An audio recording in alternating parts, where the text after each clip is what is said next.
Good morning, everybody. Welcome to the Economic Development Commission. I'd like to call our meeting to order. Do we have any comments on the minutes? No. No. Do we have a motion for approval of the minutes? Second. All in favor? Aye. Thank you.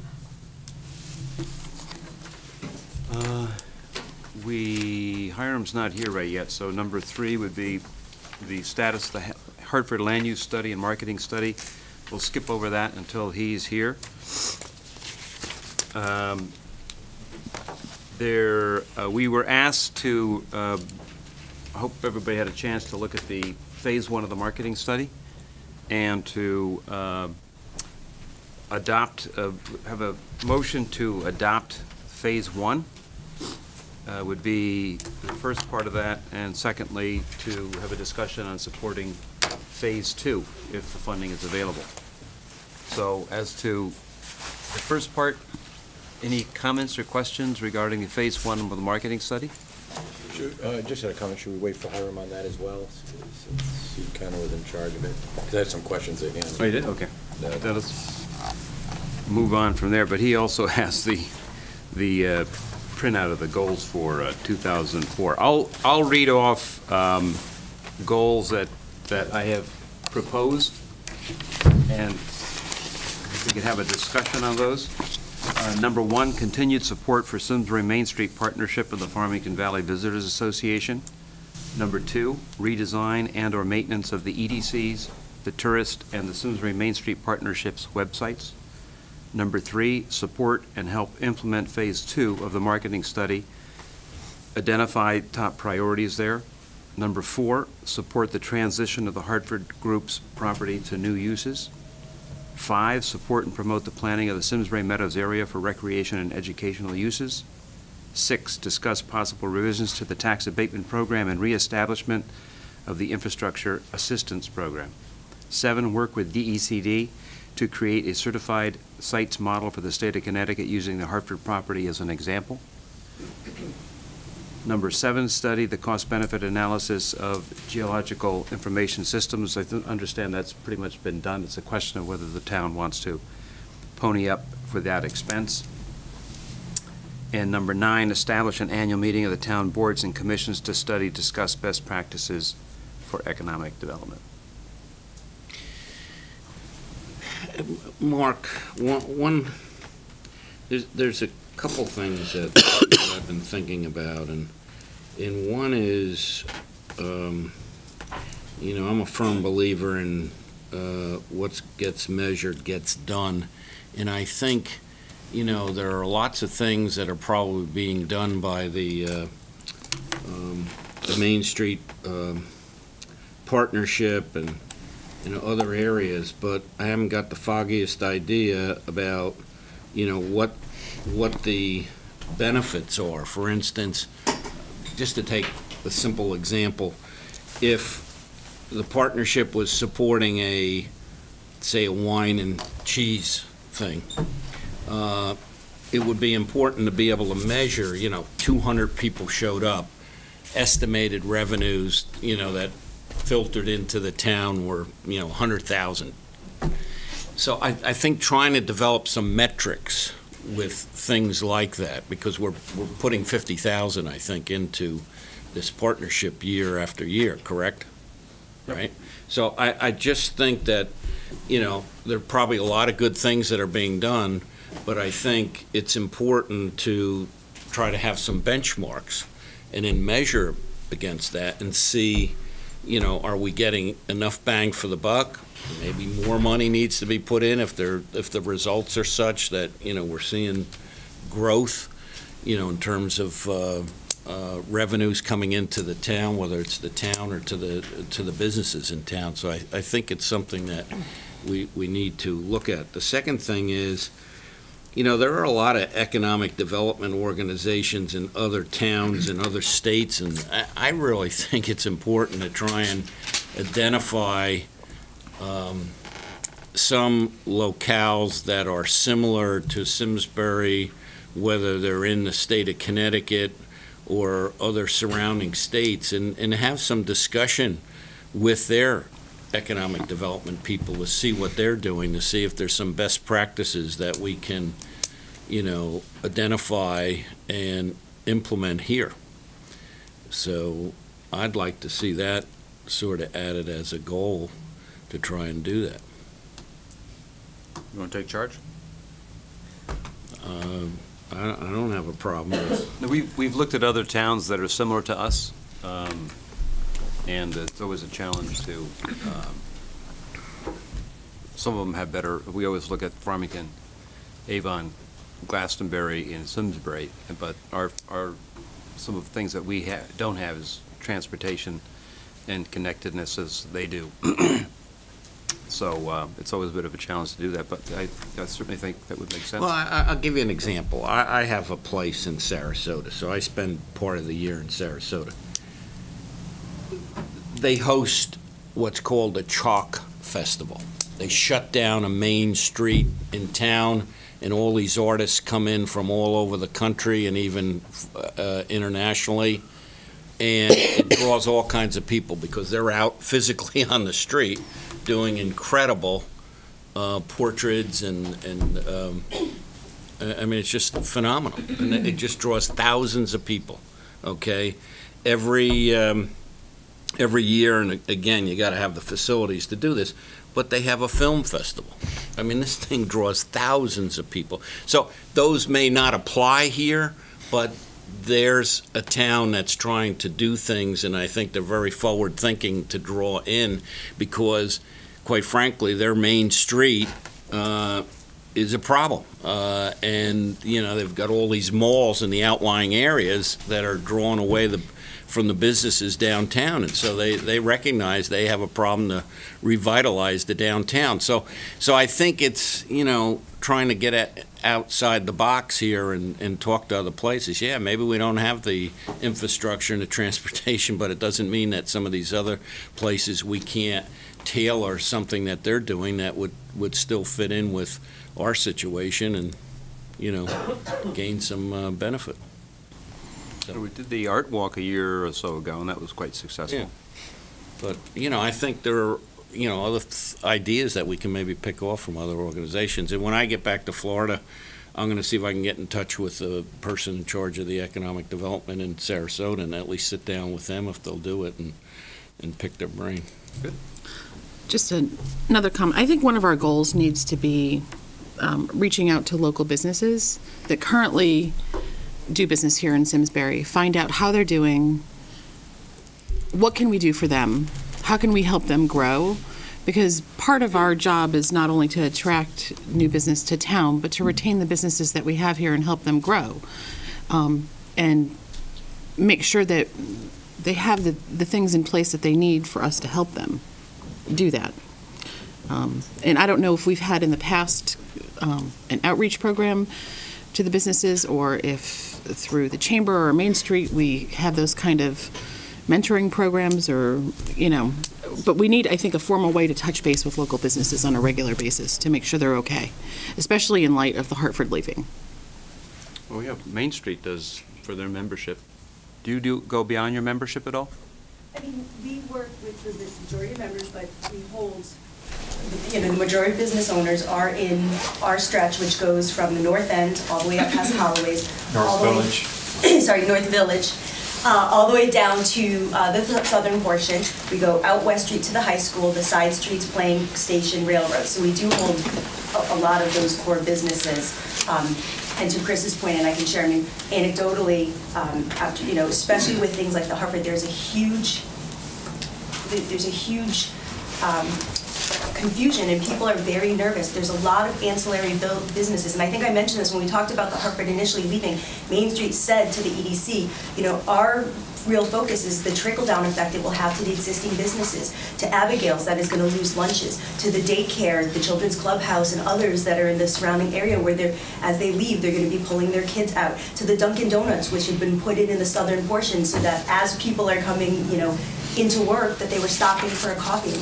You're going to start to see the existing business core be affected. The hotels, Classic, Jan Losi, who's a board member of ours, was talking about already the lack of corporate business and how this is going to affect the hotels, the entertainment industry.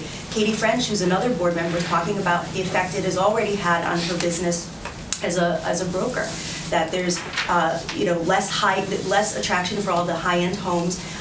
The relocation business has really been very, almost non-existent lately, and a lot of those factors, the majority of those factors are due to the Hartford. So absolutely. How do you reach out to your clients to see how? Both. I do it personally because that you have to show up. They have to know who you are and see your face. We'll do it via email communications. We also, for example, as we're doing packages for the hockey tournament and other things, we remind them this is what's happening because communication is key. And I'll credit the first selectman and the chief of police because as these events are coming in that might affect, I don't disagree that events are important, Gary, but I also think that sometimes events have a negative effect on business or a perceived negative effect. So we've got to balance that with their sales and things. So, again, for us, getting the word out, letting them know what's happening, letting them know where opportunities have been available. We brought in small business experts, we brought in energy experts. We do things like that at our annual meeting to get them to be able to do the small business express loans, savings on energy, all of these things. So it's an education process and it goes on year round. So do you aggregate that information so that there is something that you could share with somebody to say, our membership and the people we touch, that they're doing great, they're not doing great? Because there's a lot of talk about reaching out. The question is, what methodology do you really use so that there is information that is usable, other than saying, no, they're doing fine? Well, no. But we've also got to be careful because you walk that fine line of businesses that share very, sometimes very intimate information. I've worked with businesses to help them sell their business to make sure it doesn't close down. I've worked with developers before they've even come to town, which, as Rich can say, I was working with a developer that it took him, how many years to buy property in Simsbury? 5. Okay, before anyone knew, and is now an owner. So I have to, we are cautious because a lot of the information they share with me is not to be passed on. The way we aggregate it and the way that we respond back is directly through our work plans. It always has been. Everything we do is shaped around the needs of the business. But I think there's other businesses that Sarah doesn't cover.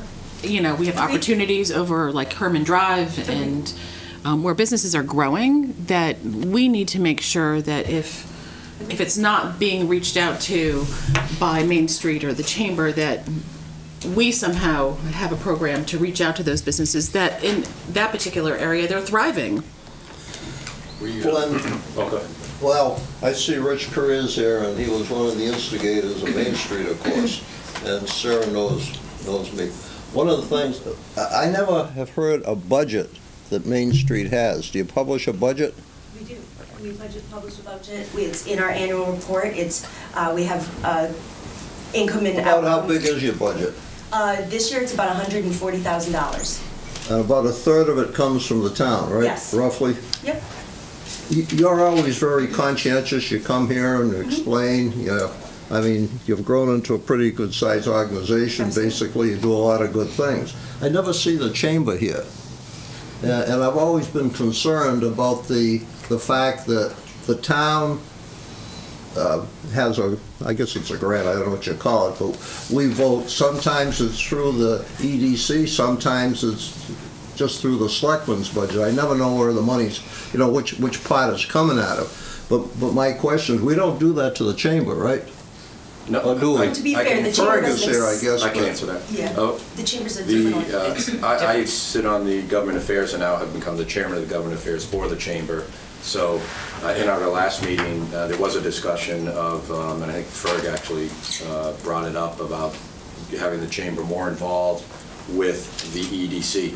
One of the reasons that hasn't been the case is the Main Street reports to us because over the years we provided money to them. Mm-hmm. So they would come in and basically give us a report where the Chamber doesn't receive any money from the EDC. However, it is a good idea to have that communication moving forward and doing it over the course of time, the liaison between the two, as opposed to having someone come from the Chamber and report what they're doing. So it's a little different situation, but that communication should increase, and it'll be partly my job to do that. One of the other things, Dave, is that I get invited to the government affairs meeting of the chamber as well, bring information back with regard to what's happened at that meeting, what's going on. A lot of the things that have been discussed so far, we are working on. I'm happy to see people talking about what other towns are doing, reaching out to other businesses. A lot of that information is things that we are doing now, reaching out to other businesses. For example, up in the Herman Drive area, it was one of the focus points of the marketing phase, one of the marketing study. And I think what Peter Fairweather found at that particular point in time is that there are a lot of exciting things going on up there. So if you take a look at that first phase of the marketing study, I think that's reflected there. We're hoping to be able to continue that with phase 2 of the marketing study and to do some actual implementation from the things that were discovered in phase 1. So we're making an effort to reach out to them as well. With regard to talking to other towns and other states, if all of you have attended or seen the presentation that was done on the Hartford land use study that was done by Gateway Planning, they have national expertise, and a lot of the economic components of that study were really wide-ranging, and they've done work all over the country. And a lot of the things that Jason Klonch from Catalyst Commercial provided to that study was a lot of information about what other towns and cities are doing across the country. We are limited in terms of our size and our access. Those are the primary things that keep us from becoming a Sarasota or something like that. But I'm not sure that scope, that size of activities would be well received. I think we have to work really hard at tailoring the size of the activities and the scope of those activities to the size of the town and what people here want. So, but we're happy to keep doing that. And if any more information, if you need any more information about specific things, please, give us a call, let us know, and we'll be glad to bring reports to you at whatever meeting you want about it. So, we got a lot of work for that type of thing that's going on.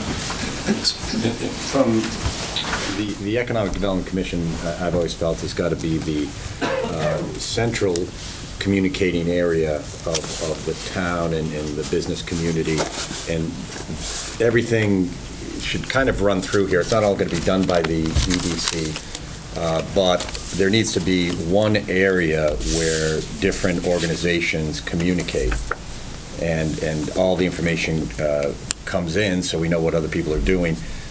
Whether there's some event that's going to benefit some businesses, is that being properly communicated so the businesses know about it? That was always an issue years and years ago. So I think our mission, maybe not a goal, but the mission should be to make this commission a resource where we kind of coordinate what is going on presently, things that are happening, various other groups, whether it be the Chamber, Main Street, tourism, whatever it may be, coming in so that we can then disseminate to the proper people what is going on in town and how they can potentially benefit from it. In addition, I think we have to be a voice for the business community, for economic development, and that may be a particular project that may come into town, and whether we get behind it and support it, or it may be recognizing a deficiency in our town. We've done some communication with other areas and realize how other people are doing it. It could be GIS. We may champion that. That we may not do it, we may not have the authority to implement it, but we can be that voice that says this is where we need to go as a town. We don't have a real regulatory authority where we are going to vote and approve things, so we're really more the voice and the receptor of these various areas. And I think if we set ourselves up to do that, I think that ultimately these goals can be reached. Yeah, I used to be the chairman of the Meadowlands Regional Chamber of Commerce in New Jersey, which was probably the largest chamber of commerce in the state. And we were the focal point. We drove for the whole region, whether it was environmental, development, et cetera. So I think we're all talking about the same thing. There has to be one focal point, and I'm really surprised that the chamber, doesn't show up here. I mean, we all have a shared interest here. Let's face it. Maybe there's some things that overlap and some others that don't, but basically the chamber should be just as interested as the Main Street Partnership and the EDC in growing this town and Well, I making think it. I think they are on that. No, but I think they're, what you're saying, no, I know you are, but the chamber doesn't come here, I think. They do. I'm here. Yeah, well. Ferg's always here. There are people that are here every week that are part of it. I'm technically we'll call it a liaison from the chamber to the EDC. Yeah, but to Gary's point, Well, Lou, I never the hear chamber what the never chamber's makes, doing, though. they never make a presentation to us. If the EDC is going to have any stature, and we're, I guess, an organization under the statute to be here, to have a central point, we should be hearing from the chamber. They do. We have. Well, they have come here. I've never heard of a formal presentation. Absolutely, they've done presentations. They've come here. Well, in I've been support on of this certain commission for projects. 40 years, Lou. They've come here, I think, water pollution control at one point. They've sent letters. They've been a part of it. You've been on during that period of time. They have absolutely been a part of that. So they have. You're not. Well, Gary's they're point. not, they don't come here and report every week, every month. Absolutely. However, the communication, I think, is very good between the meetings that occur between government affairs on a Tuesday morning and our meeting on Thursday of the same week, because that's how it works out. Tuesday is government affairs, Thursday is our meeting. So they do, and they have come in support of various various projects, issues. They've written letters. They've asked for our support. This is not a knock on the chamber. No, I'm just It's letting a everyone know. question of following through on your thought about this being a focal commission that gets the information from these different groups. And I think Gary makes a very good point here. The town, we're putting in $50,000 a year roughly into the Main Street Partnership. We don't do that to the chamber. Correct. Well, look, I've only attended about 12 meetings. I've never heard anything about the chamber. So I can only go on the 12 over the past 2 years that, because I was on and off this commission. Now, maybe things happened when I wasn't here, but I just think that, if things are happening, that's fine. I just think every once in a while, maybe, so that we see what's going on and that there's, no overlap. We can certainly increase that communication, and that was discussed on the meeting on Tuesday. So that's not an issue. It's just to say that they haven't been here or haven't come or haven't been communicated. I just want to correct that because that's completely inaccurate. Yeah. But Okay.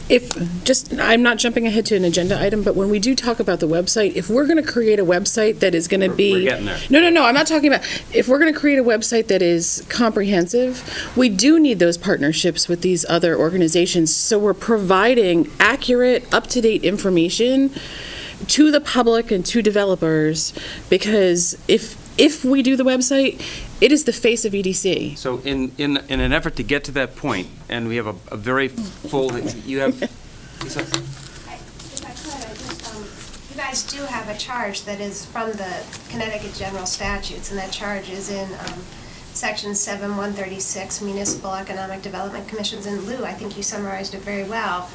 And it just reads, the relevant part, the commission shall conduct research into the economic conditions and trends in its municipality, shall make recommendations to appropriate officials and agencies of its municipality regarding action to improve its economic condition and development, shall seek to coordinate, going to Lou's point, the activities of and cooperate with unofficial bodies organized to promote such economic development, and may advertise and may prepare, print, and distribute books, maps, charts, pamphlets, which in its judgment will further its official purposes. I brought copies for you.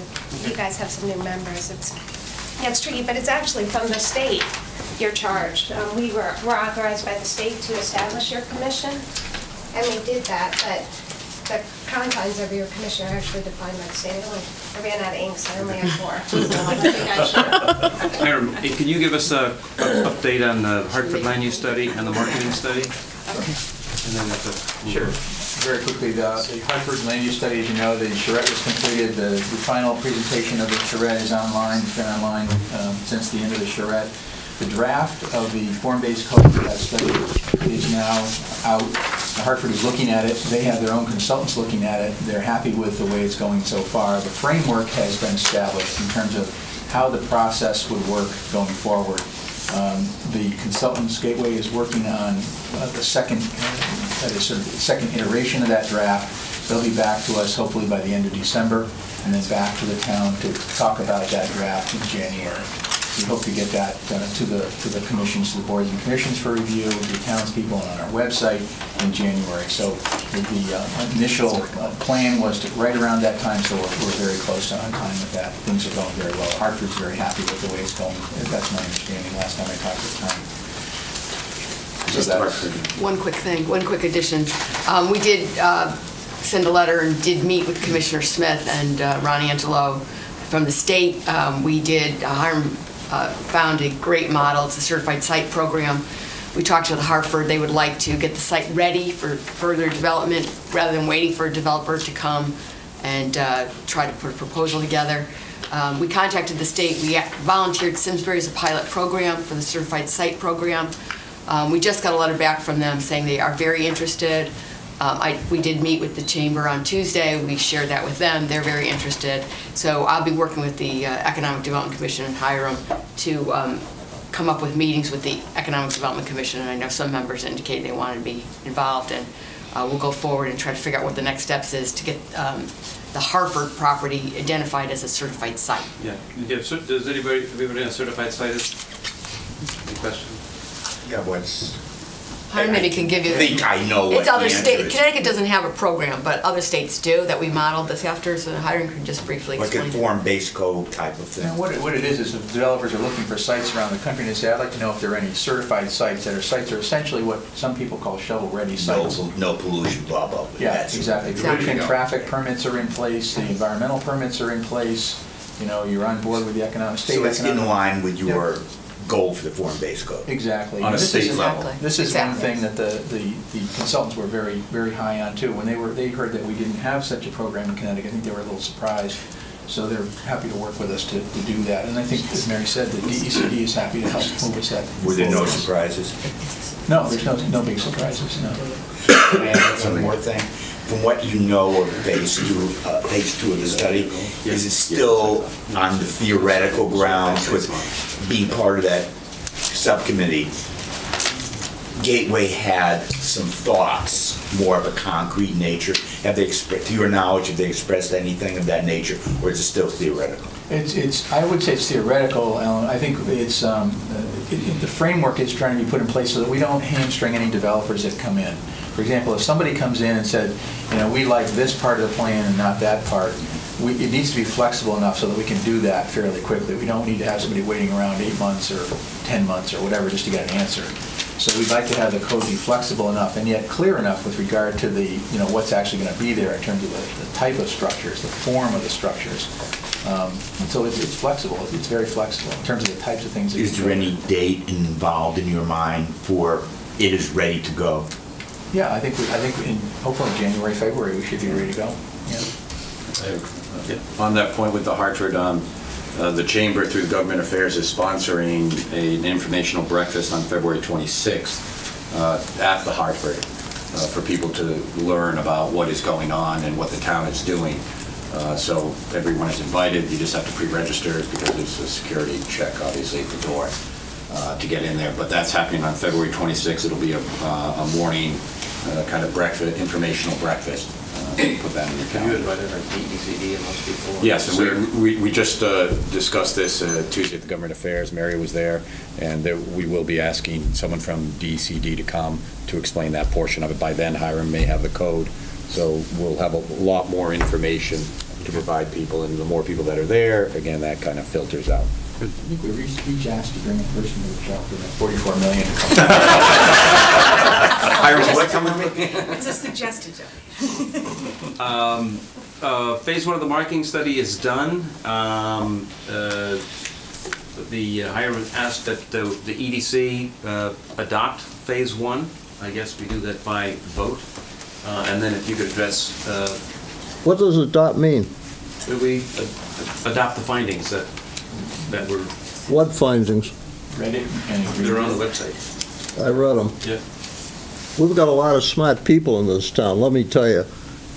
I'm not very impressed with what they did. I listened to their presentation, so that's why I'm curious about this next step.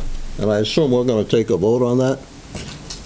No, the next step is to be determined, I would say, that do we support the next step, the number one, but there's also the issue of money to pursue the next step. Correct, but the EDC is going to take a position on whether we should go ahead with the next step. We will have that discussion. Okay.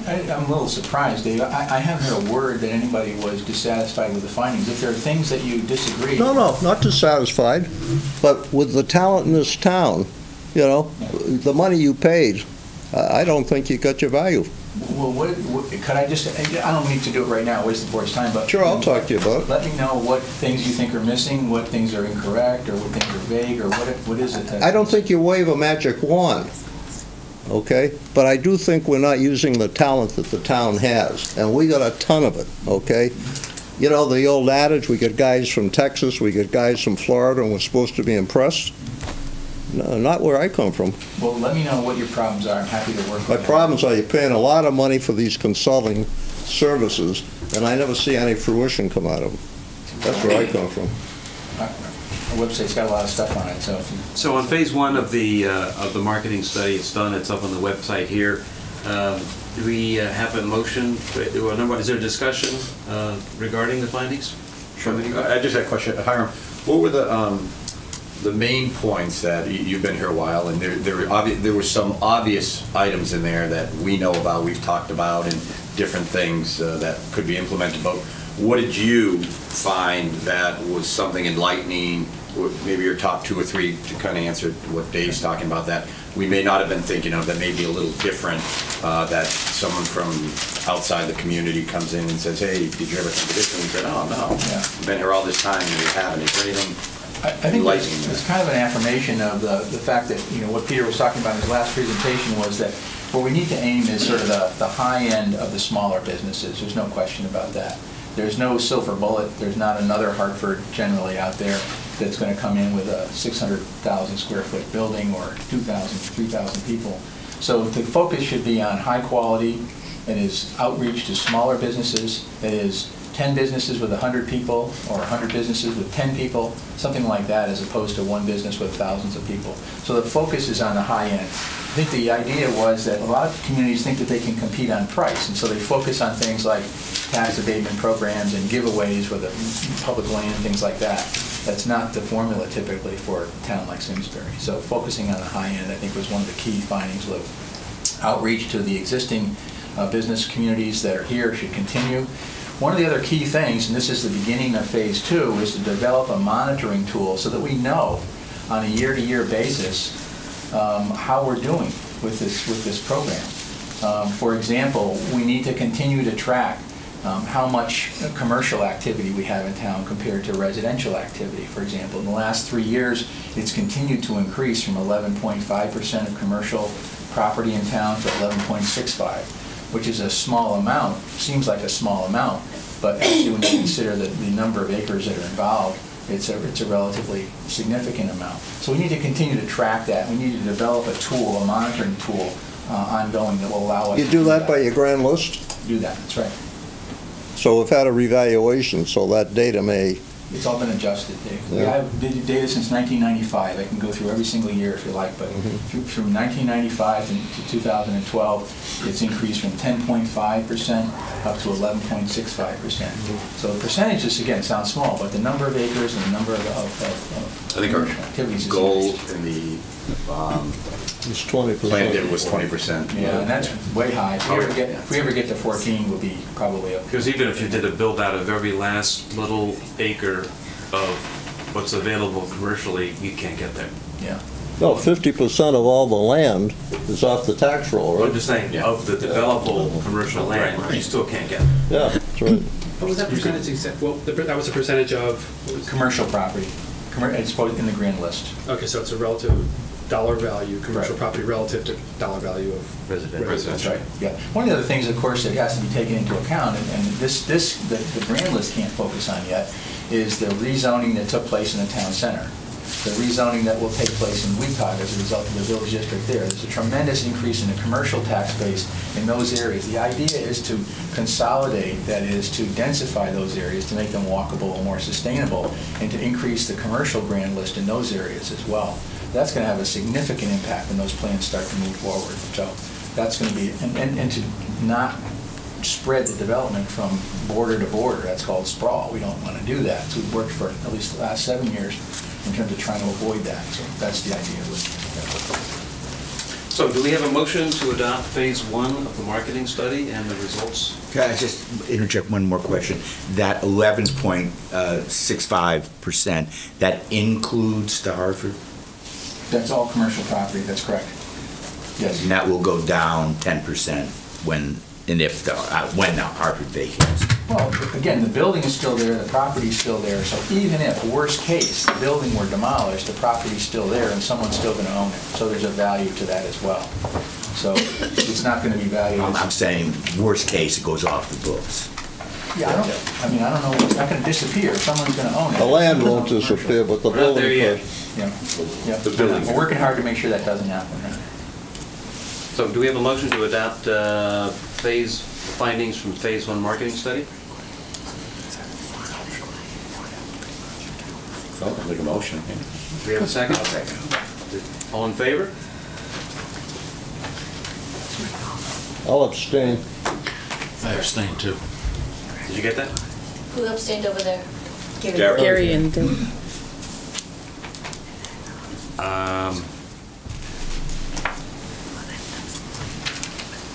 You want to, anything else you want to say on marketing, the phase 2 of the marketing study? Not at this point in time, no. I think what you need is, that you probably need a detailed presentation as to what that would entail. I talked to Peter Fairweather about various parts of that, what that would entail, and I should have that information early next week for you. Okay. Item number 6, for Main Street and Farmington Valley, if you could run through for your goals and deliverables for 2014-15. Before we go back, so we need to get information on what phase 2 is, so we obviously couldn't talk about it.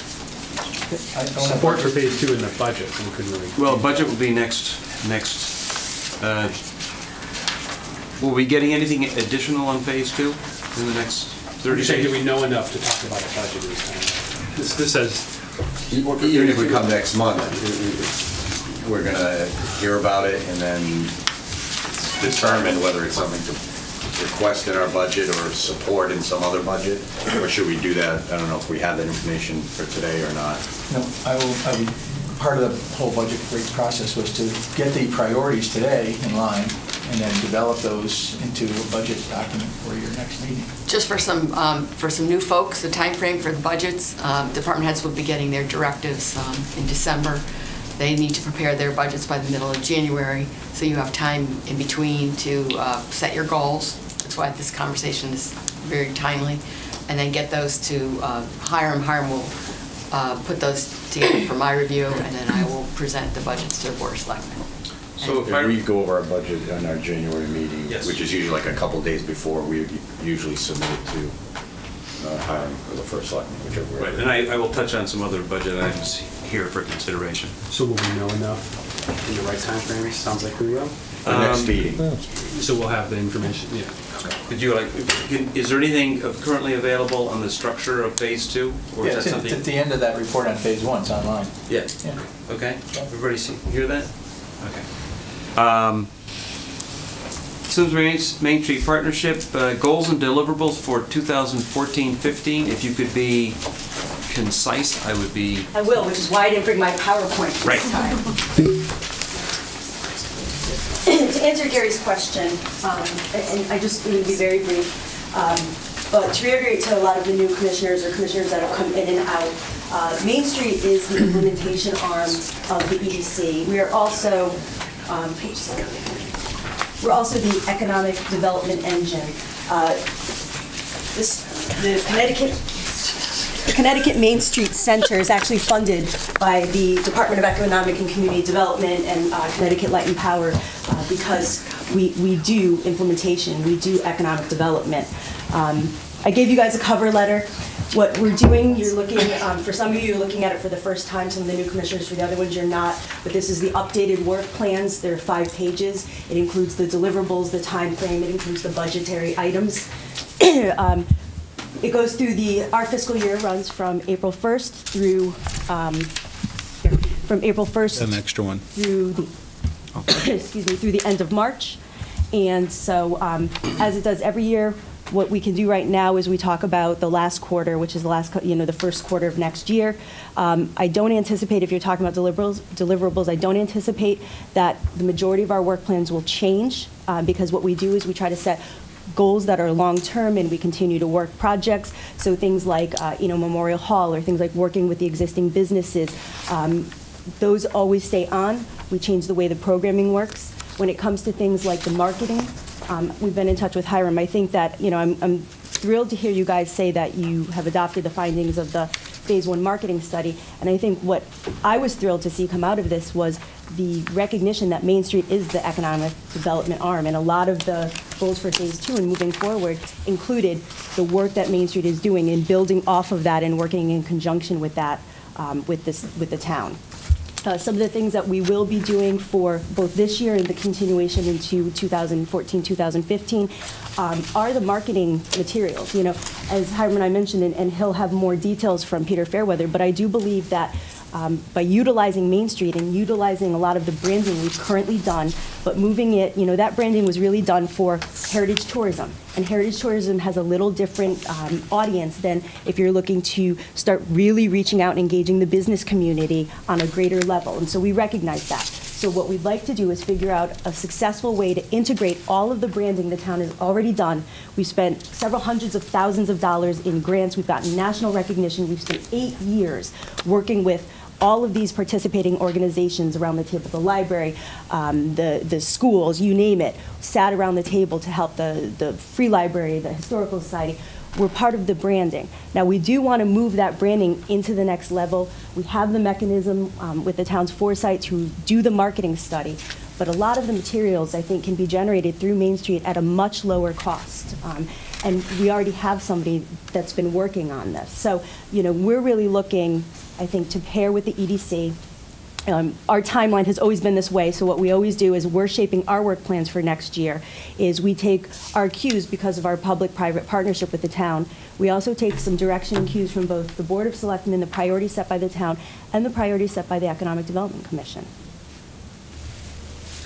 You have quite a bit here, so Yep. I would suggest, unless anybody has particular questions right now, that we study this, and then at our next meeting, we can, if you have particular questions on any of your programs, we can raise those. Will your budget requests remain the same this year?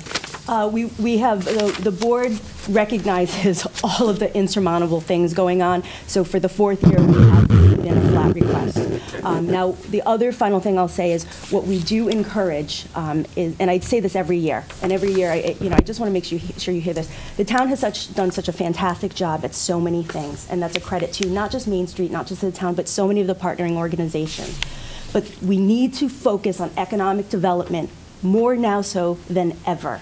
And that really does, if it does, it starts with this commission, that you make sure that the priorities set, that we start to move forward things that will further the existing businesses, that will help us attract new ones. And I really don't want the attraction and the recruitment of new businesses taking away the Hartford to dominate, because John Simone from Connecticut Main Street Center said something which kind of resonated. We talk about how existing businesses are so important. What he said is, he goes, listen, this is what I've started explaining. The first step in a successful recruitment plan is retaining your existing businesses. It is so critically important. And Main Street really does work very hard, and I know the Chamber does, we work at different odds, but I think the community works very hard to retain the existing businesses. Main Street is the person who supplies information, and we'll be doing things like, as I spoke to the Board of Selectmen, we'll be doing things like providing also housing information through our Realtor Subcommittee, because these are all pieces that I think are part of the picture that shape where we want to go and what constraints we have.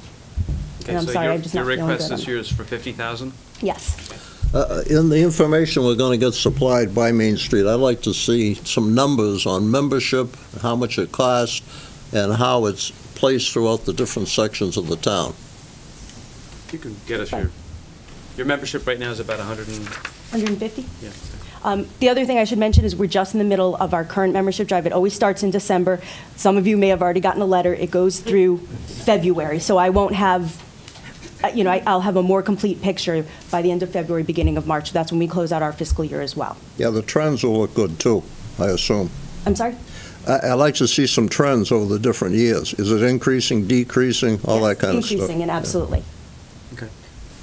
Any other questions? Yes, I had a question, and Sarah knows this, and you had passed out something regarding the Meadows area, and you know darn well my position. I on the approached Meadows. you when we did the, when I wrote the National Endowment for the Arts grant. Have you changed your position? My position No. has not changed on that, but I just want to know Main Street's position on, I believe very strongly that the best thing for the Main Street businesses is to develop the Meadows area as a cultural, recreational, historic area.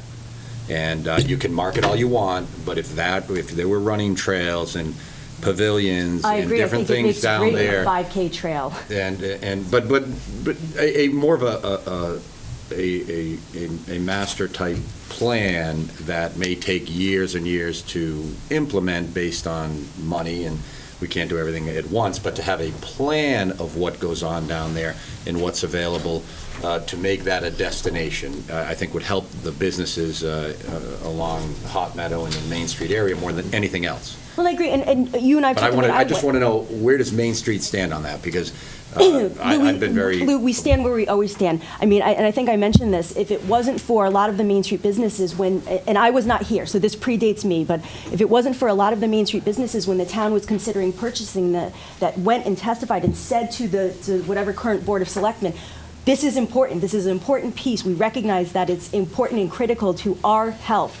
That, I mean, Main Street stands where it always has. We believe that. Now, I will say that there needs to be, with any planning, because there's tons of plans. I mean, quite frankly, you don't really even need to do a master plan. There's been so many iterations of what could be there right now that you could start implementing things like at least the 5K trail, which wasn't my idea, it was Tom Roy's idea, but it's a fantastic idea, things like that. But it has to be done in conjunction with the businesses, because the way it stands right now, the Meadows has kind of been closed off like an island. So it hasn't done what I think we all anticipated it would do, which is help redevelop Iron Horse. You know, I don't want to just lose Iron Horse in this mix, because that's a critical piece to... Well, that's my point. To the Performing Arts Developers Center. have come in over the years and have always asked, well, what's going to happen across the street? Yep. I mean, I told you, That's been the first it's when question. If you know, there's one a of the... plan, it's much more attracting to develop Iron Horse. It's much more attracting to have a cultural recreational destination point like no other. And there are other towns, if you want to compare other towns, we've talked about that for years. And towns like Glastonbury they've got a small river access, and by the spring they're going to be done with a boathouse and different things. They probably started discussing that a year ago. The building will be up and done.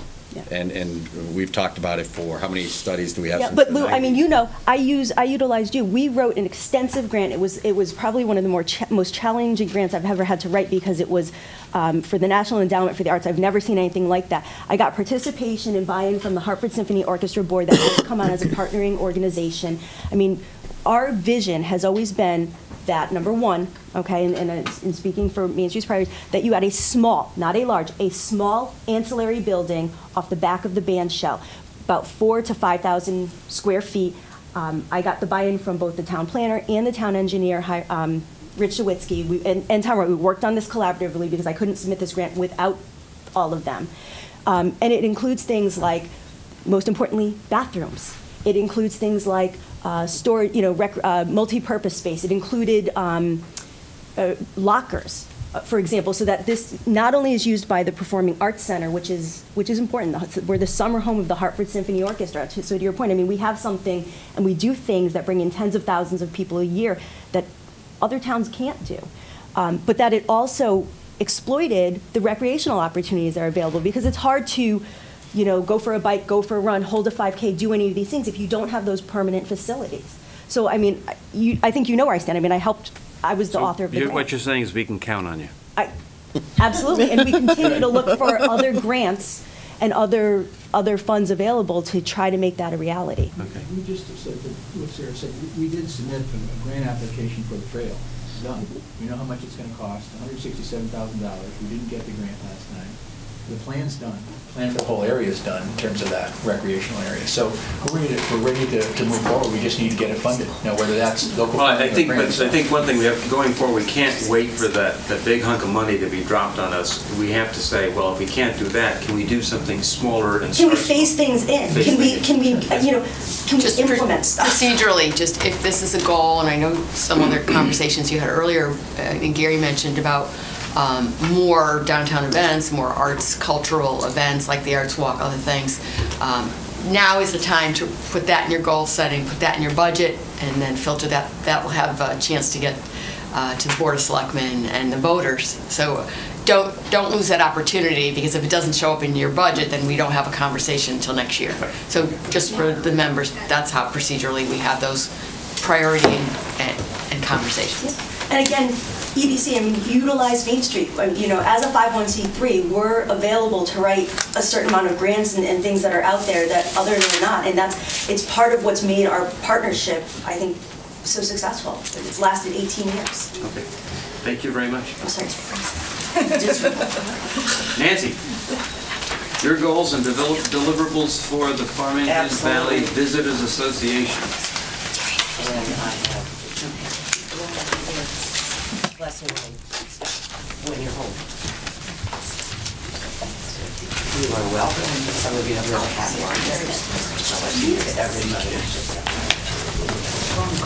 Just like you say while she's doing that, that the last film festival that Nancy was responsible for putting together was really excellent. I don't know if that's going to happen again or not, but it was very interesting, and hopefully people can go to it. It's great.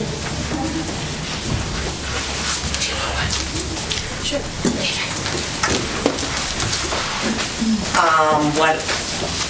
What I put together in your packet is the brand new 2014 guide, which is certainly our membership and signature marketing piece, and all background information, statistics, everything up to this point. Most of those stats are not going to change, give or take 10, 15, 20 points. The only thing that will boost up a lot between now and the end of the year that you will see when you look at the stats is website hits, because I took it, hits and visits.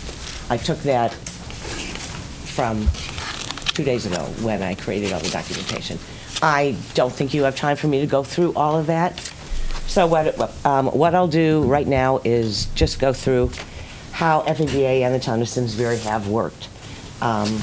Since 1994, Simsbury was one of the founding towns of the organization when there were 4.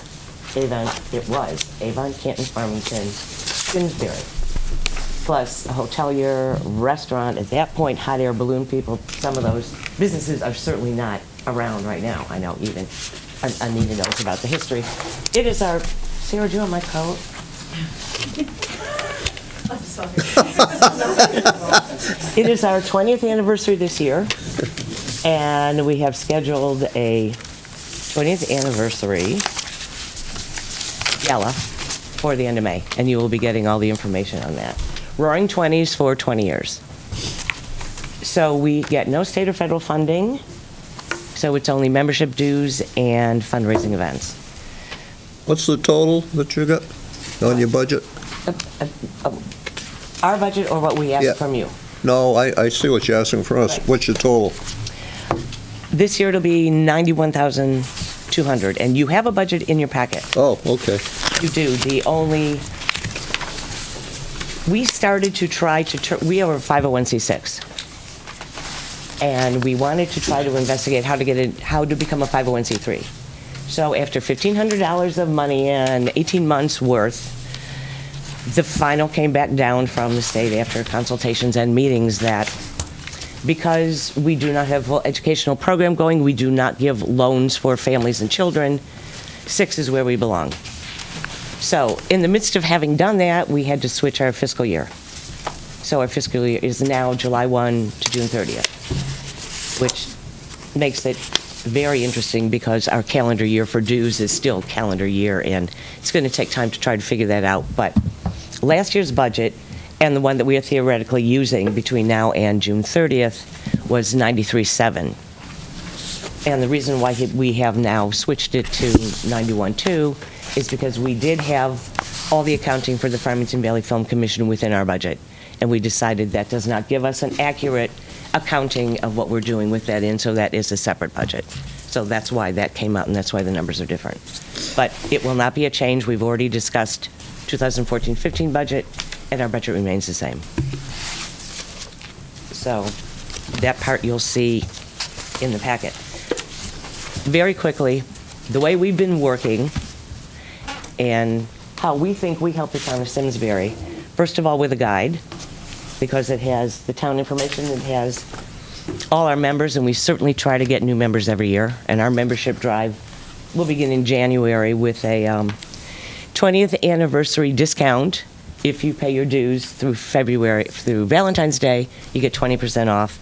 And if you have to wait until St. Patrick's Day, it's 10% off. But we're trying to do other 20% things during our 20th anniversary year.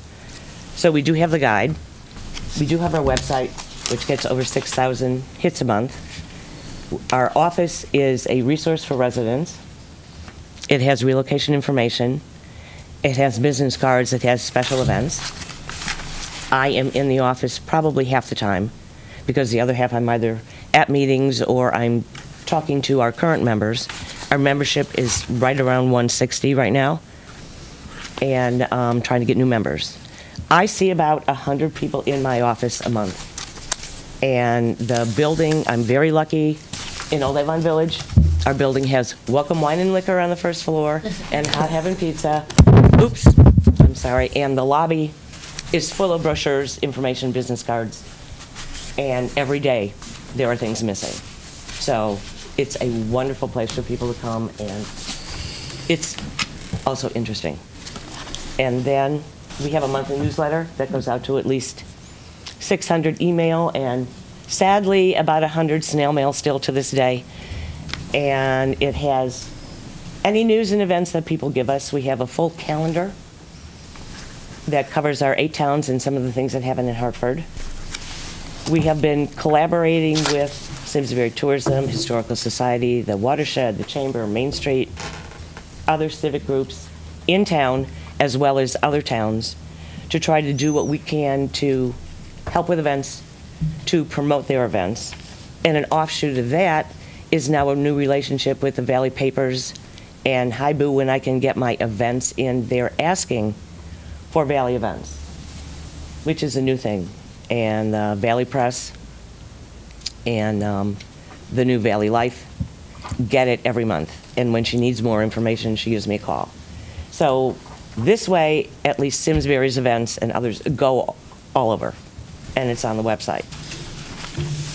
We certainly in the past did work on Art Walk Simsbury. We are now working with Simsbury River to Ridge Triathlon, which is May 18th. And the whole purpose of us being around is to take that information and put it out as far as we can get it on the state websites, introduce it into the regional tourism atmosphere so that there's a lot more state coverage. We have a historic sites group that is trying to do a lecture per year. This one is going to be on how the Farmington River has shaped history. We're probably going to have that lecture, if the date is correct, at the Historical Society here. We're also on the second year of a one-room schoolhouse bus tour, which will include the Simsbury Historical Society property, and also Meadow Farm, because the house that the parents are in was a one-room schoolhouse. And in deciding the itinerary, everybody thought April 26th they'll be open for ice cream, so why not do 2 things at one time? So we will certainly be dealing with that. In all the marketing and seasonal getaway suggestions that we put out that go in Connecticut Vacation Guide, they've been in AAA World New Jersey, Western New England Magazine, all focused to get people into the Valley and Simsbury specifically, especially during the summertime with the Juggle Mountain Music Festival. So, in a nutshell, that's it. And since I happen to be on the board of the Central Regional Tourism District, I certainly know what's going on and the trends, and I have just been appointed to the Tourism Advisory Council for the state. So I will now have more information and input to see what we can do. Because with regional tourism, who gets $500,000 to promote 65 towns, with many of the major attractions in the state, they don't have time to market the valley. So this way, we're the only true organization that does that. So I hope that you'll Thank you. continue. Thanks. Any comments or questions? One Yes. question. Although the money is still being raised, the tribute to Dr. King in downtown Simsbury, do you think this could be a big shot in the arm for us? Absolutely. I think so, too. There's nothing like it at all in Connecticut. Not that I have heard. Now, if there is, I may hear about it tonight because there's regional meeting tonight. Well, it's something we have uniquely, obviously, his visit, and you know the story. I think that can play a big role. Pardon? I think that can play a big role. It This may is be a able to. destination. Well, Heather? we'll certainly see what Any other what questions? can be done. Questions?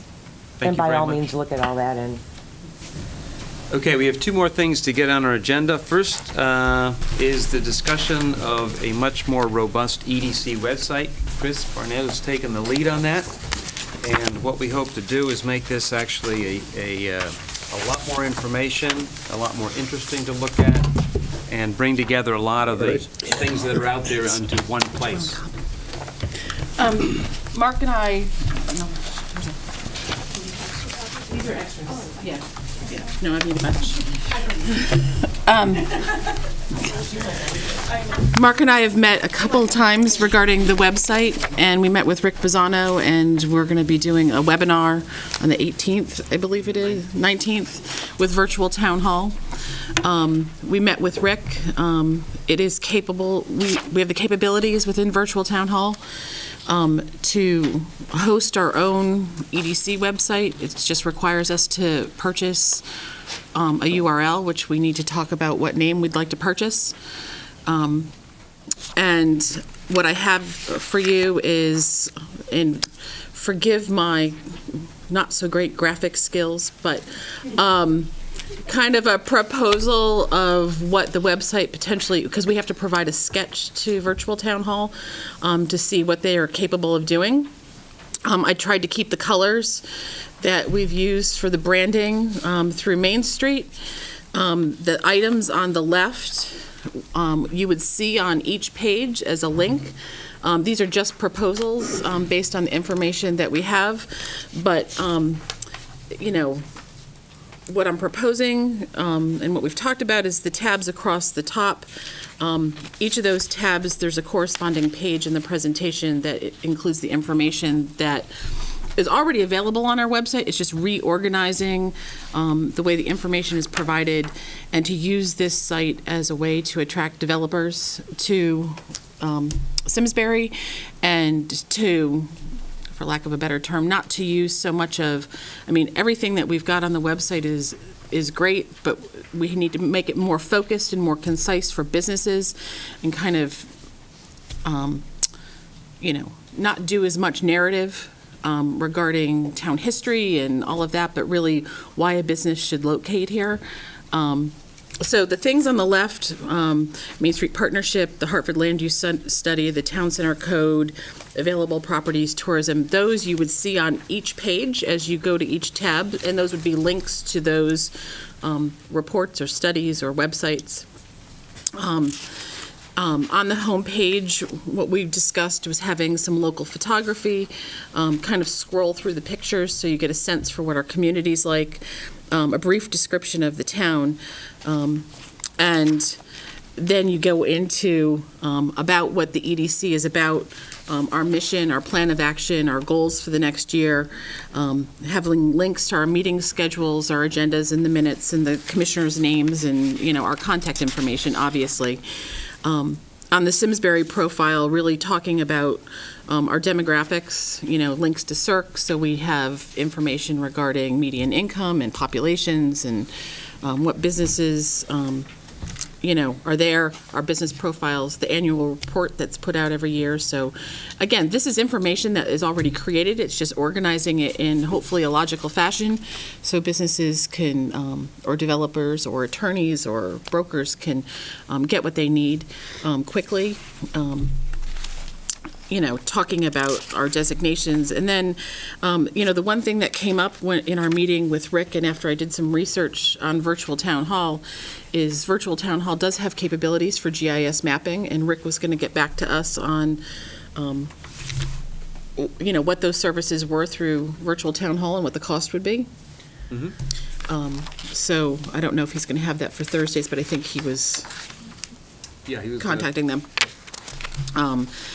And then, when we get to the information regarding available space, and we've talked about this, CERC doesn't have really up-to-date information about what available space is, and a lot of brokers now use LoopNet. And Hiram, I'm sure you've got thoughts on, what is better. But I think, from my perspective, it's important for us to provide developers with information regarding what properties are available, who's the broker on it, and eventually get to the point where we've got GIS mapping on those properties. So it's really one-stop shopping for a developer. Sarah? We had explored doing something like the available properties as well. Because LoopNet doesn't include a lot of the smaller property owners and smaller businesses, and so if there's a consideration as to how to include their properties in the loop, because a lot of them, like Simsbury Square or others, when they have available space, they're not posting it. So if there's I think we've got to get the buy-in from property owners that when they, for the smaller people who, have, 500 square feet available or, whatever the case may be, this should be, we have to get a partnership with them so they recognize the value in what we're trying to provide through the website. So they want to upload that information and share it because I think that's just beneficial to everybody. Trust me, I agree. We went through the same iteration, and my only second comment is I would run that through legal because that's the one, because everything comes in and out of date so often. We had planned on doing this. It was actually discussed in our previous work plans. I think it's much more appropriate for the town. You're a much bigger entity, but it was just too risky for us legally to do some of the smaller stuff. And the reason that we want to step this up and have our own URL is we also want to have this website and the tourist website maintained. So on a weekly basis or as needed, we will have somebody who will update photographs, property listings, things that are going on in town so it remains fresh. We do the same thing to the tourist website so that also remains lively and fresh. So this is a work in progress. We'll probably meet with Rick on the 19th. I'm sure we'll meet with him again.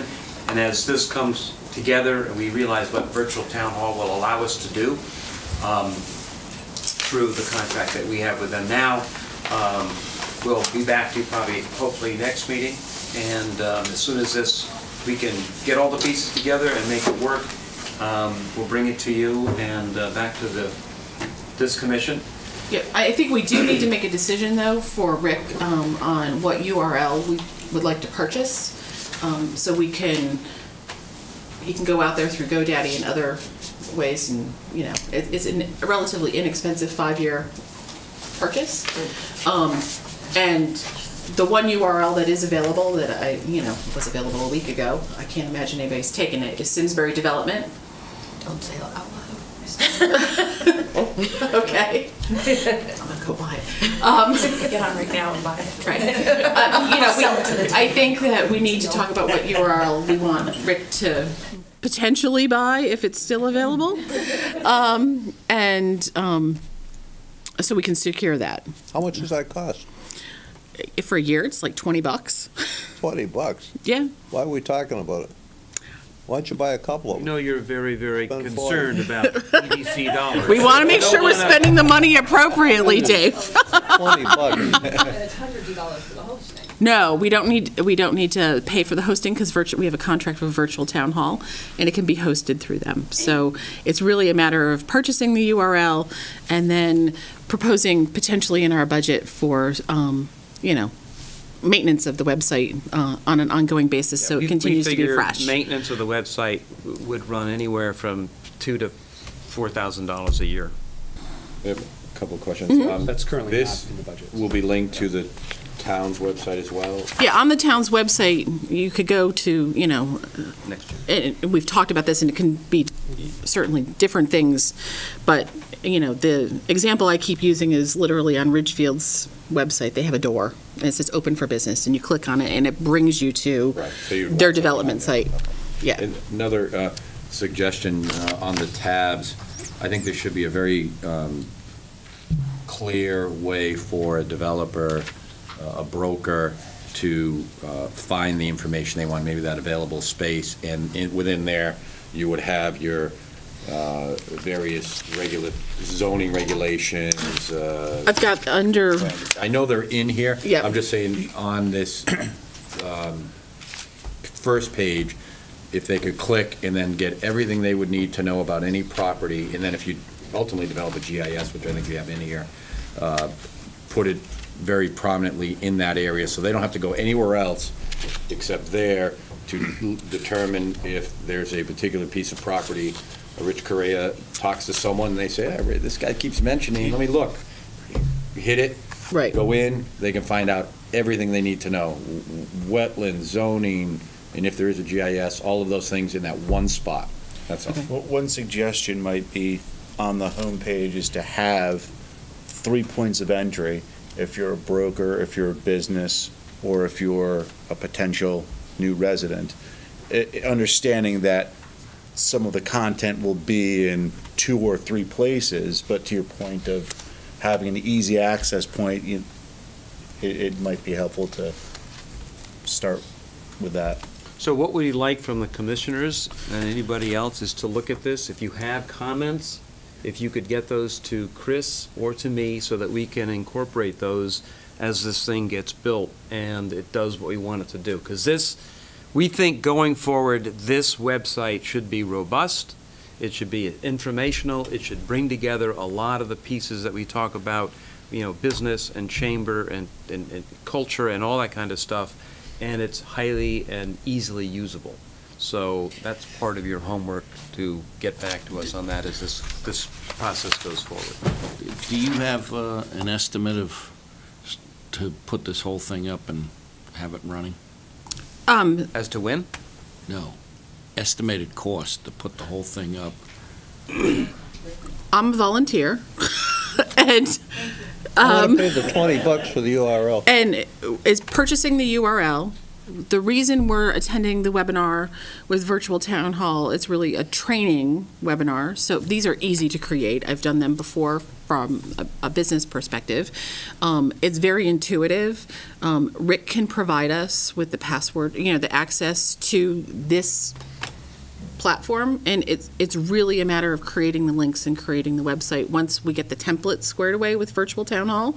So the goal is to find out what Virtual Town Hall is capable of doing in terms of the look of the website, and certainly this was my first stab at kind of a user-friendly draft, keeping in mind the branding that's already in place for the town, and I'm capable of doing this. Okay. So the expense is going to be the maintenance of this, which means as things change and evolve, we would want that person to come to each of our meetings so that if we want things that need to be updated or changed, modules dropped or brought in, that we can have that done expeditiously and it's covered. And we can also create. You're gonna put this all up. I am. I am. And we can create this in a beta form. I did ask Rick that, where we can then send it out to all of you for your input and, so you can use it and we can make the tweaks before it goes live. Because that's important to, have all of us, go through it and make sure that all the links are live, that it's, that everything is working properly on it before we go live to the public. So it can kind of sit in the background while we're doing all the testing, but Virtual Town Hall does have that capability. Just to explain to Gary folks the process. So when the website was developed, it was staff-driven and staff monitored, and just like the Economic Development Commission is doing, the library, some of our other commissions have decided they could make it more user-friendly, and they've taken it on. So our staff, we can do anything you want to do, and there's no cost, except if you want to add some other features that we don't offer. It's really more of the design that the EDC wants to do. So this is, I think, a great idea, great help, and there's no cost because virtual town hall can rearrange Yeah, no, it. the only reason I'm asking is I know what it costs to start exactly. from scratch, and it's not cheap. Right, we've already done that. So if that's all done, that's fine. And then to maintain it, what is the proposal? Chuck had mentioned that. Is that going to be like a full-time, part-time? Our Who's gonna cover understanding that? is that somebody part-time would be available to update the website as things change, whether you're changing videos or photographs or links or properties coming on or going off, but that since they will be compensated, they will be there at our meetings, that can be done throughout the year, as well as to look at the tourist website, that also, if we're going to have a tourist website, make sure it's current.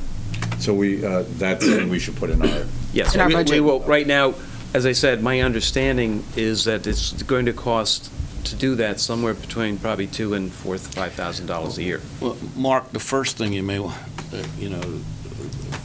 based on what Dave said, there are a lot of talented retired people in this town. So first off, I'd try to see if there's somebody with the skill set as a volunteer that would like That to would be do it. wonderful. That If you I know would of anybody, I would try to find that first to see if there's somebody that's looking for something to do and that has the skill set. Well, we can certainly ask to have that be Yeah, I mean, included we in the will certainly- volunteer yeah. roster that's on the website, but So I'd try that first. And So that's where we're going here. We will keep you posted. This will be probably on our agenda at the next meeting to let you know what our progress is, but it's also part of your homework, Commissioner's homework, to look at this, and if you have comments, to get those to us so that we can incorporate those as we go forward. especially the design as well. Design, Content look, and the feel, design. Yeah, so that's what you got to do. In the interest of time, we have Tammy Warner here from the Connecticut Small Business Development, I said agency, but and she's going to talk about the program that the state offers for small business development. Well, thanks for having me, everybody. I have made my living speaking to crowds an hour at a time for the past 10 years, so I'll try to keep it brief. And I also have made my living speaking to young kids who I don't know, college students. It's very odd being here presenting to all these familiar faces, faces from my childhood. Jessica Balboni was a neighbor growing up. So,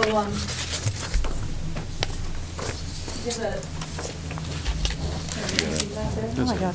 All right, well, I only made 7 copies because I ran out of ink. Oh, all right.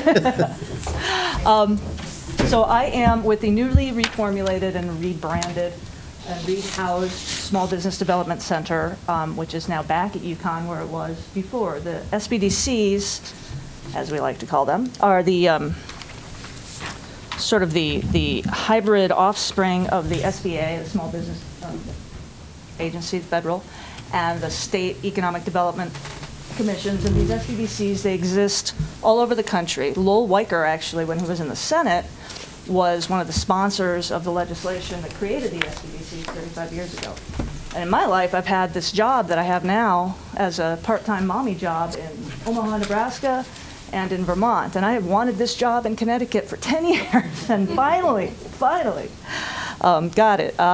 We are now, like I said, host back in UConn, and I'm not going to go through this whole presentation. I do want to say, though, that the mission of the Small Business Development Center is to help businesses start, grow, and thrive by providing customized consulting, education, and network resources. What that is, speaking to what Chris and Sarah were talking about, was we have a network of 12 of us through the state. I'm right here in Simsbury. We can help small businesses here in town get the resources they need, whether it is, help with getting their financial statements together to go get a loan to do whatever they're trying to do. We can help them get a business plan together to get started. We can help them with feasibility studies for entering new markets. We can help them with all sorts of stuff. And if I can't help them, I've got 12 colleagues that can, with various kinds of expertise spread all around the state.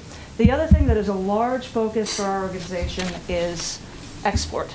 The president put out in his State of the Union address in 2010 that he wants to double exports within 5 years. And so all of us small business counselors in the state of Connecticut are going to be certified as trade, intermediate level trade experts, but we also have one of our colleagues who is housed at the Department of Commerce in Middletown, and she knows up one side and down the other to help small businesses mostly figure out how to get their product into overseas markets. Let's see, how far along have I gotten here? So we have bilingual capacity. If you have Spanish-speaking businesses here in Simsbury that need some consulting assistance, we have one of our colleagues who is Colombian and another colleague who is just young and smart and is actually capable of learning a second language. Let's see. Offices throughout the state. So as I have alluded to, I'm a Simsbury native. I grew up here and I live here now. My actual office space right now is in Bristol and in Torrington at their chambers of commerce, as well as at the Torrington Yukon campus. But I'm responsible for sort of stakeholder relations here in the Farmington Valley, maintaining a relationship with the chambers, with the Main Street partnerships, with the economic development boards in Simsbury and Granby, and, well, the names of the towns. So I'll be around. I'll be able to sit down one-on-one with any businesses that you know of to help them with business planning, with getting financials together, with,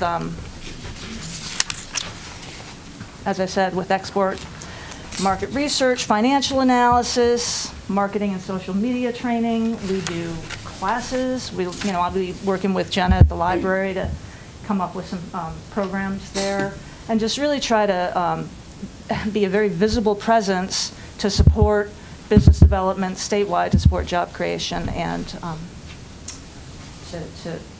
to be here as a viable SBDC presence. If any of you have any knowledge of the history of the SBDCs in Connecticut, it's been a very sort of checkered thing. They've been here, they've been there, but we're here to stay.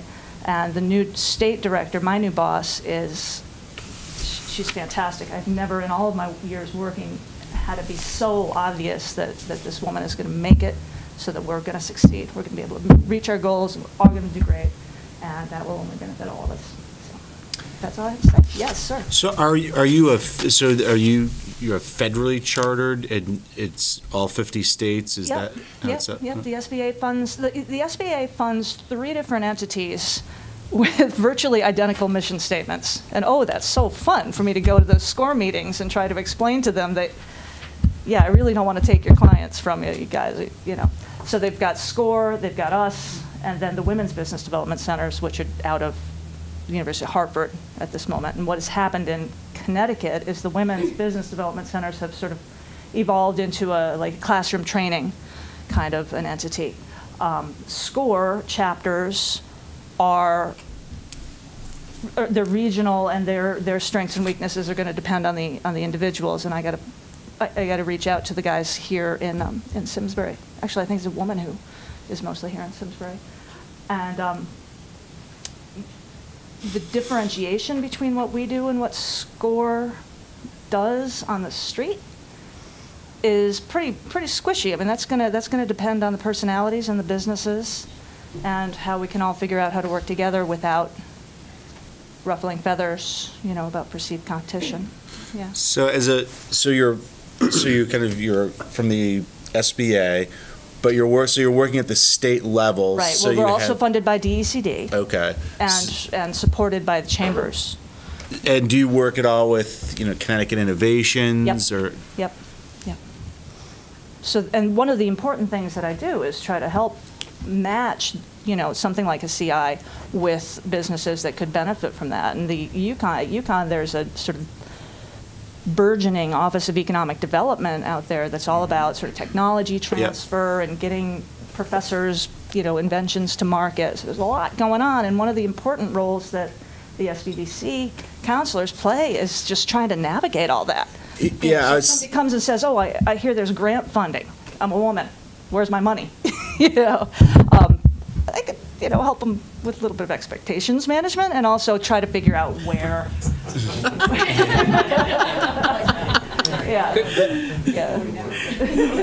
Could you give us a profile of somebody you've worked with in the last year, and what did you do for them? Well, yesterday. What size company and? The women in this room will appreciate this one. Yesterday, I was working with a woman up in Litchfield County who was I'm going to drop a name. I shouldn't do it, but I will. She was the president of Jones Dress. Right? We all know. So she wants to form her own garment manufacturing company, and she knows she can get there. And this is sort of how I think of it. She knows she can do it. She's done it before. But you show her a list of numbers, and her head starts spinning, And so she goes to the bank. I'm going to start this business. And the bank's like, great, give me your numbers. She calls her numbers guy. He gives her what look like numbers to her. She gives them to the bank. Bank says, these aren't going to work. And so I sat with her yesterday afternoon for a few hours and worked my magic in a spreadsheet. And now we have numbers. Well, by the afternoon today, we'll have numbers that she can take to the bank that they'll be able to make sense of. So that's one. Last week, my big accomplishment was talking a guy out of spending his life savings on a landscaping business that was mostly cash-based, where the guy who he's trying to buy it from can't account for where the money was going, and the guy who wanted to buy it is in Windsor, and the business is in Plainville, and he's selling a truck with a plow on it, and that's just a non-starter. But to be able to help people who are not, in my case, I'm a technician, I'm an analyst, I got an MBA, I got a PhD, I'm very numbers oriented, and I can help translate people's nebulous ideas into numbers that will allow them to make better decisions, or that will allow the banks to be able to make better decisions. That's what my individual skill set is. But I'm one of 12. So there are people in our organization who I can hook you up with who are all about the networking and finding the venture capitalists and finding the angel investors and all that hand-waving stuff that I can't do.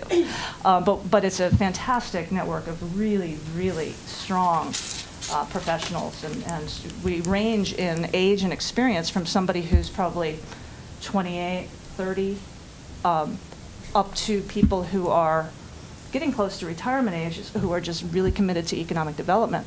And I'm in the middle of the pack, both in terms of my age and experience and also my skill set. There are some very, very impressive people on this team. So we're glad to. And what I have, I brought our brochures, brought my cards. So how do you normally get the word out that you're around? How do they vary? Okay, well, but is there an ongoing here right pardon? now? So the mornings I do these, and in the evenings I drink wine with people. Okay. Just so you know, Connecticut Main Street Center is one of the major partners with SBDC and Main Street, and I mentioned this. We're the location in Simsbury for instead of a chamber, Main Street's the location in Simsbury because they work with chambers, they work with others, and the predecessor to your new boss actually was a huge partner with SCORE, with the angel investors when we did the banks, when we got all 5 area banks to talk about how are small businesses funded, and we had that huge thing at the Riverview, and we serviced over 200 small businesses or potential small businesses.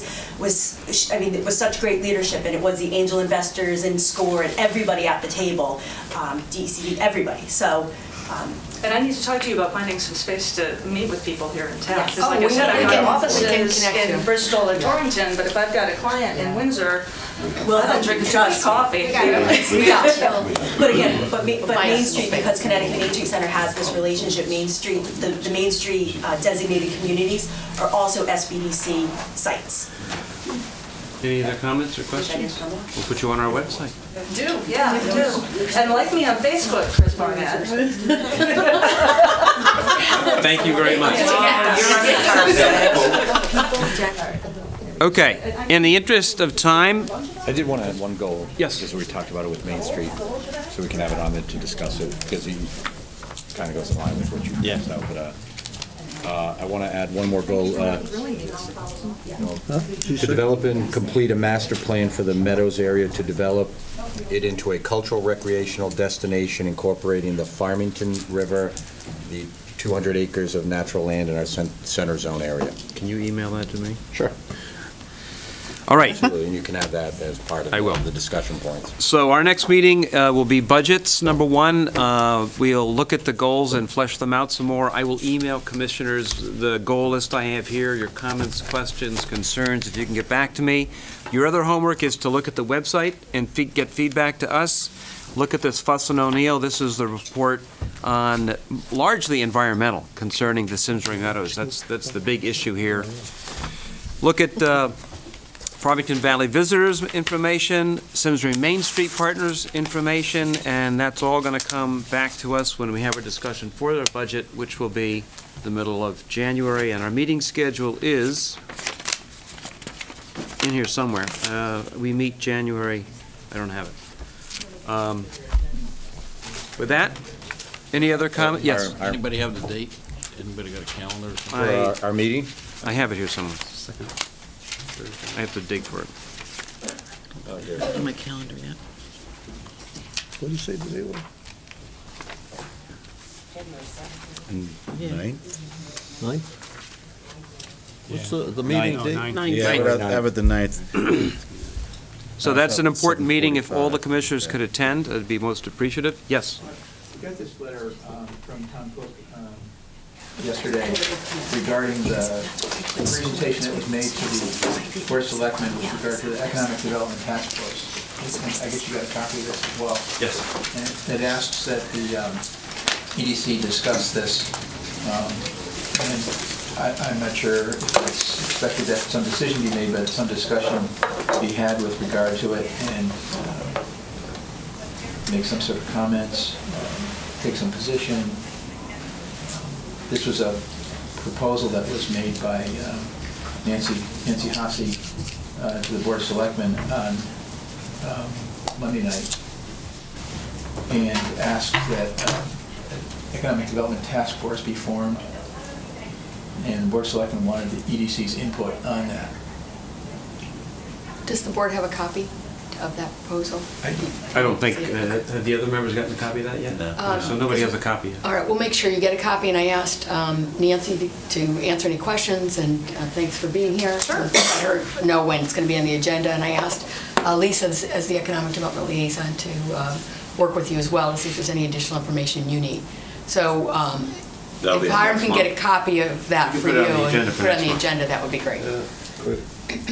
We also asked that you put on the library board. They're doing a space, maker's space. They're looking at 3D printing, innovation, initiatives, and I think it's really important that the Economic Development Commission look at that and hear about that, and talk about how that fits in with the entrepreneurial initiative. And also Rick Wagner and the Wagner, generosity of the Wagner family are looking at some initiatives that will be privately funded. And you know, I think that would also be important for the Economic Development Commission to hear and see how that fits in with your goals and strategies as well. And I understand today you had a lot on your plate, but you know, Rick would like to also make a presentation to you. Rick, isn't there a meeting? Is that tomorrow? Yes. Okay, could you just elaborate on that for anybody who would like to attend? Yeah, we have a meeting from 9 to 11 in the program room 2 of the Simsbury Library. And this is basically a collaboration meeting between the Simsbury Historical Society and the Simsbury Public Library on innovation. And that includes the makerspace, which Mary talked about, which is very exciting stuff because people are doing that more and more to attract the entrepreneurial spirit that we have.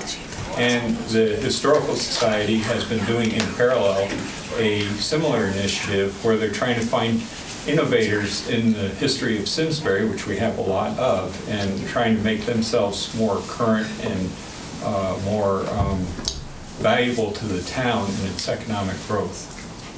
So that's 9 to 11 if anybody would like to come. Can I make a suggestion that, you know, to be able to focus on materials in advance for the meeting, that when the agenda goes out, that we put attachments of anything that we want to look at or vote on, for instance, the marketing study or some of these other things. I abstained because, quite frankly, I was, away in November, so I wasn't even aware, and then to go look for it on the site, put it as an attachment. Like, for instance, this letter or proposal, that should go as an attachment to the notice that goes out for this meeting in advance, so that everybody can just open that up, that attachment, and read it, so we're all prepared before we come here. To the extent possible for things like that. Because I think a lot of stuff now is just going to be on the website somewhere, and everybody. Yeah, but then you got to go hunt for it and guess that there's something there you need to read. I'm happy to do that, Gary. I think the thing with the marketing study, for example, that's a big file that won't go. Yeah, that maybe that's a bad example, but for instance, we could just state on the agenda or something, like direct it so that you don't have to go hunting and pecking around for where it is. If it's short, if it's 5-6 pages or something like that, like the minutes. Just send it as an attachment to the notice that goes out. It's no big deal. That's how everybody else does. That's what we do with all the other land use committees. I'm happy to do that. If we have information, we'll make sure that it's attached. Yeah, or direct us to where it is, say, go look at such and such. That's all. Okay. Okay. Well, thank you, everybody. We have a motion for adjournment. So moved. Second? Second. All in favor? Thank you. You still work out there? One, I didn't get a copy of that. Second, is this the meeting on January? Is it 7:40? You weren't even born. Because I have these reoccurring in my calendar at 7:45.